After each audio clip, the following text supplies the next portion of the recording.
मान में उनकी धर्मपत्नी पार्टी है वो जो है सर थोड़ा ये बताएं कि जो SI की जन सुनवाई चलती रहेगी। वो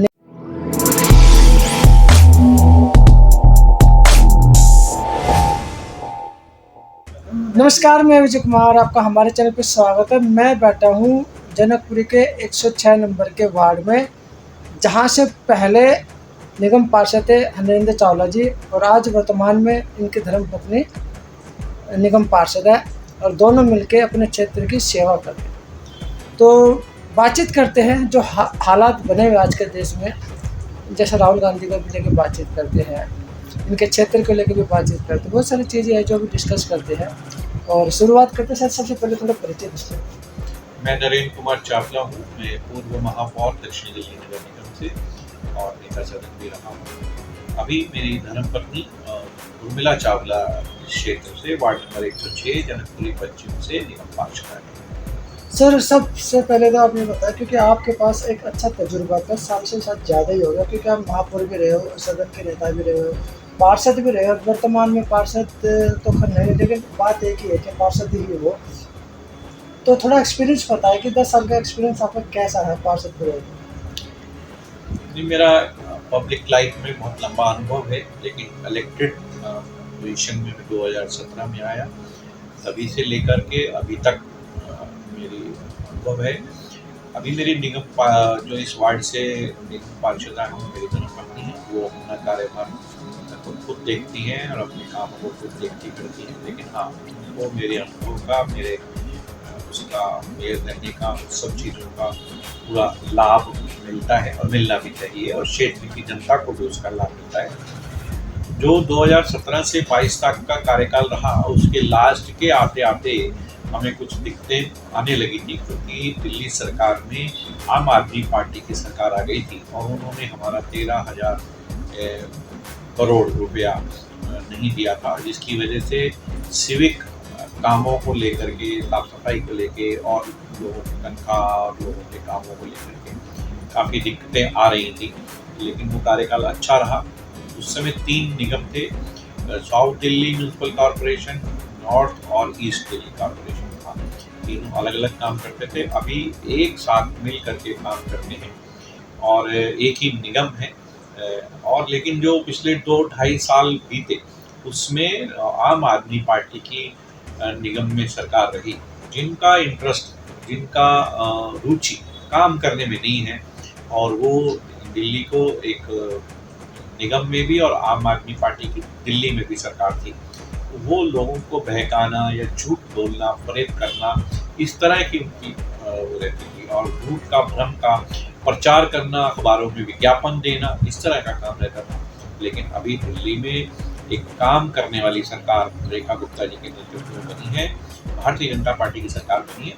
अभी कुछ ही समय हुआ है, देखिए धीरे धीरे, और निगम में भी अब मेयर भारतीय जनता पार्टी के बन गए हैं, क्योंकि इनका पार्टी का अभी कुछ अस्तित्व रह नहीं गया है। धीरे धीरे ये पार्टी झूठ का जो काठी है, वो जो है वो ज़्यादा दिन नहीं चढ़ती, एक बार ही चढ़ती है, तो वो लोगों के मन से भ्रम उतर गया है। इसलिए अभी भारतीय जनता पार्टी की निगम में भी महापौर के और पूरी स्थायी समिति में भी भारतीय जनता पार्टी की सभी समितियों में भी सरकार है। अभी आप देखेंगे धीरे धीरे दिल्ली सरकार से भी चीज़ें सुचारू हो जाएंगी और दिल्ली का एक विकास निरंतर तौर पर एक अच्छे ढंग से होने लगेगा। लेकिन हाँ, जो पहले से बहुत सारे गड्ढे हो रखे हैं, उसको जो भरने में, जिसको इंफ्रास्ट्रक्चर को डेवलप करने के लिए दिल्ली की सरकार ने, निगमों ने कुछ नहीं किया, उसको जो ठीक करने में कुछ समय लगेगा और फिर लाइन पे आ जाएगी, दुरुस्त हो जाएगी। पहले और अब में अभी आप अक्सर देख रहे हैं कि बहुत सारे कामों को रुचि लेकर के दिल्ली सरकार और निगम अपना काम कर रहे हैं। सर आप जनकपुरी में रामलीला कमेटी के भी इंचार्ज हो, और पूरे शायद मतलब दिल्ली के अंदर में ही कहूँगा, क्योंकि मुझे आगे का पता नहीं है, काफ़ी बड़ा मानी जाती है, काफ़ी अच्छा क्राउड भी होता है, और जो लाइट एंड साउंड के जो रामलीला दिखाई जाती है बहुत अच्छी है, वो उसके बारे में थोड़ा बताओगे? ध्वनि एवं प्रकाश के माध्यम से पिछले 28 वर्षों से हमारी श्री रामलीला कमेटी जनकपुरी प्रभु श्री राम के चरित्र पर अपनी एक रामलीला का प्रदर्शन करती है, जो देश भर में बहुत ही विख्यात है। और उसके पूरे संस्कार और पूरा चित्रण उनके जीवन के महर्षि तुलसीदास की लिखी गई रामचरित मानस के ऊपर आधारित है। और उसको देखने के लिए दिल्ली ही नहीं, दिल्ली के एनसीआर के इलाकों से बहुत दूर दूर से लोग आते हैं। काफ़ी और फेमस हो चुके हैं। एक अच्छा चित्रण लोगों को दिखे, भगवान के बारे में पता चले, यही उस रामलीला का ध्येय है। और कलयुग के इस दौर में अच्छे एक दौर की राम राज्य की स्थापना हो, ऐसा हमारा उद्देश्य रहता है। और कंपटीशन में भी जितनी बार कंपटीशन हुआ है तो उसमें भी हमें उसका सर्वोच्च प्राइज, सर्वश्रेष्ठ रामलीला का प्राइज उसमें दिया गया है। लोगों को इस समय भाग दौड़ की ज़िंदगी में इतना समय नहीं है कि वो 10 दिन तक एक रामलीला को देखने आए, एक पार्ट देखें, दूसरा पार्ट देखें, एक ही दिन में उसको कंप्लीट कर दिया जाता है। सर थोड़ा ये बताएं कि जो SIR को लेके लोकसभा के अंदर इतनी गुत्थम होने लग रही है कि मुद्दा उठा रहे हैं और मुद्दे को इग्नोर भी किया जा रहा है और कह रहे हैं कि भी इलेक्शन कमीशन वोटों की चोरी भी कर रहा है, जो राहुल गांधी ने मुद्दे उठाए उसको आप कैसे देखते हो? देखिए, ये राष्ट्रीय मुद्दा है और पार्लियामेंट में भी और पार्लियामेंट के बाहर भी ये मुद्दा उठा है। लेकिन एक इलेक्शन कमीशन एक इंडिपेंडेंट स्वायत्त एजेंसी है, उन्होंने एक सर्वे और एक मुहिम चलाया है कि जगह जगह पे जब जहाँ चुनाव होंगे उस तरह से उसका कि कौन लोग हैं। और ऐसा खाली बिहार में नहीं है, सब जगह पे इस तरह के ये गड़बड़ियाँ पाई जाती हैं। गड़बड़ियाँ इन द सेंस कि वो उसको एडिशन डिलीशन नहीं किया जाता है, लोग शिफ्ट कर जाते हैं, लोग डेथ कर जाते हैं, लोग कोई ऐसे स्टूडेंट जो वहाँ गए उन्होंने अपना वोट बना लिया और फिर वो दूसरी जगह अपने कारोबार में चले गए। तो ऐसे लोगों का सर्वे करके पूरा एक कंपाइल करके एक लिस्ट को पब्लिश किया गया है। और पब्लिश करने के बाद लोगों के ऑब्जेक्शंस लिए जा रहे हैं, उस ऑब्जेक्शंस पे काम किया जा रहा है। इसी संदर्भ में ही चुनाव आयोग ने कहा है कि जो इस तरह की झूठा प्रचार किया जा रहा है वो गलत है। आप अपना शपथ दीजिए, एफिडेविट दीजिए या अपनी बात को वापस लीजिए। तो ये है, लेकिन मुझे लगता है कि एक झूठा प्रचार विपक्ष कर रहा है, लेकिन इसमें कोई ताकत नहीं है। क्योंकि अगर जिसका भी जब कोई भी चीज़ लिस्ट जो है कंपाइल होकर के निकलती है, इसको पब्लिश किया जाता है, पब्लिक डोमेन पर रखी जाती है, जिसको भी उस पर ऑब्जेक्शन है तो वो अपना ऑब्जेक्शन दर्ज करा सकता है कि ये मेरा सबूत है।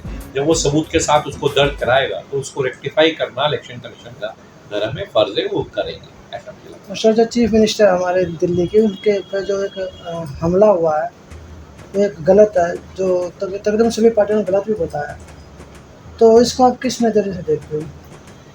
रेखा गुप्ता जी बहुत ही लोकप्रिय दिल्ली की मुख्यमंत्री बन रही हैं और लोगों में उनमें बहुत लोकप्रियता है। वो जगह जगह पे लोग रोज जा रही हैं, लोगों से मिल रही हैं। वो पानी में भी जा करके खुद लोगों के घरों तक पहुंची हैं, लोगों से मिल रही हैं और जन सुनवाई बुधवार के बुधवार करती हैं।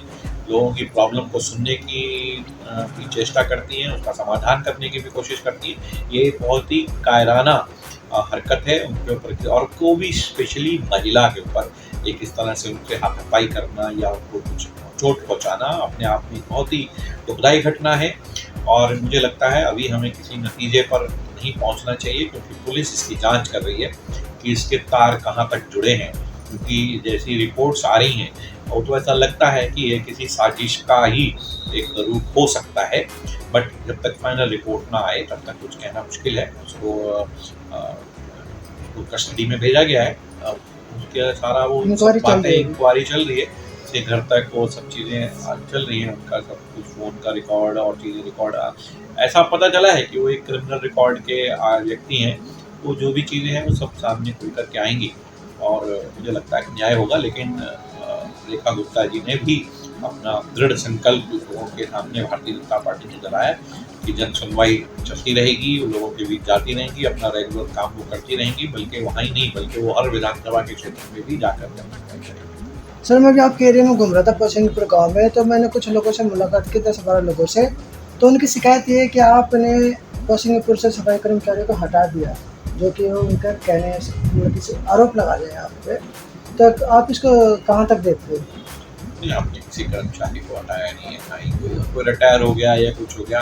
तो निगम में नए कर्मचारी भर्ती करने का कोई प्रावधान नहीं है और हमने किसी कर्मचारी को नहीं हटाया। निरंतर सब साफ सफाई होती है, हम खुद वहाँ दौरा करते हैं, खुद वहाँ से फीडबैक लेते हैं और कहीं भी ऐसा कोई वो नहीं है। जिसने भी अगर आपको कोई शिकायत की है तो कहीं आप हमारे कार्यालय में संपर्क करिए, ऐसा कुछ नहीं।